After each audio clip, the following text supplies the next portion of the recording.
Imagine hurtling down a crumbling stretch of asphalt at 100 kilometers per hour, fighting intense crosswinds with absolutely zero margin for error. In professional cycling's grand tours, the Tour de France, the Giro d'Italia, and the Vuelta a España, there are no controlled stadiums. The arena is raw, unpredictable nature. The athletes navigate these routes on 15-pound, razor-thin carbon fiber bicycles.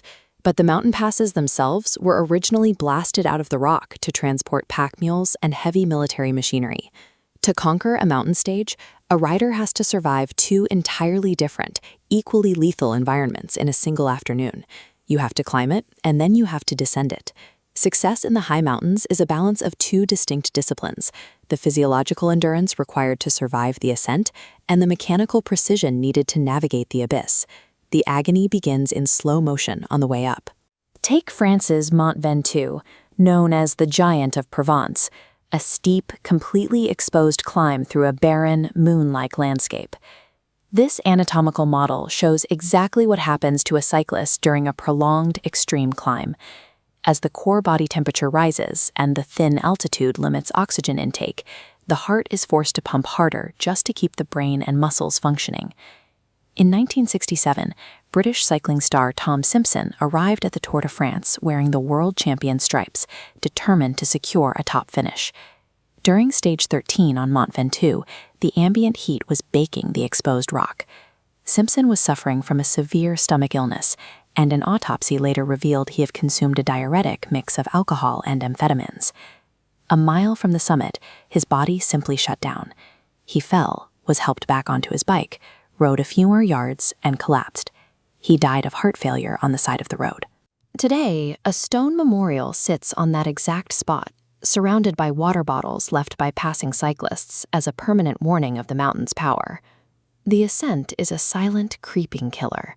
It extracts a physiological toll that can push a human heart past the point of resuscitation long before a rider ever hits the ground. But the moment a rider crosses the summit, the threat instantly inverts.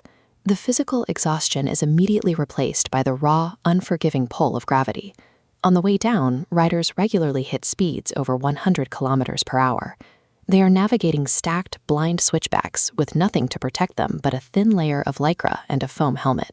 The reality of those speeds devastated the 1995 Tour de France, when Italian rider Fabio Casarcelli crashed descending the Col de Porte d'Aspet. The impacts on these roads are so catastrophic that modern safety equipment frequently fails to absorb the blow. In 2011, Belgian rider Wouter Weiland suffered a fatal high-speed crash on the Passo del Bocco during the Giro d'Italia. Days after Weiland's death, Giro organizers faced a backlash over the inclusion of the Monte Crostas. The route featured 14 kilometers of unpaved dirt and steep descents protected only by ski nets, sparking fears that the race had pushed the limits of safety too far in search of a difficult route. The Crostas was ultimately removed after intense rider pressure, but the incident highlighted a growing rift. Decades of casualties forced a change in the peloton. Athletes were no longer willing to accept these conditions as a routine part of the sport.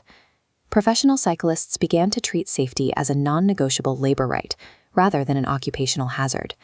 We saw this materialize during the Giro d'Italia. Top-tier riders, including race leader Jonas Vingegaard, actively disrupted the race to demand immediate alterations to a dangerous urban circuit. The riders pointed to specific, localized hazards that made racing at 50 kilometers per hour far too risky. They cited narrow pinch points, massive crowds, slick tram tracks, and uneven paving stones.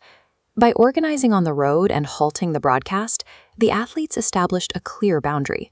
They are now willing to sacrifice their race times and the audience's entertainment to guarantee their own survival. To address these demands systemically, the Union Cycliste Internationale implemented the Extreme Weather Protocol and the High Temperature Protocol. The core metric is the Wet Bulb Globe Temperature Index.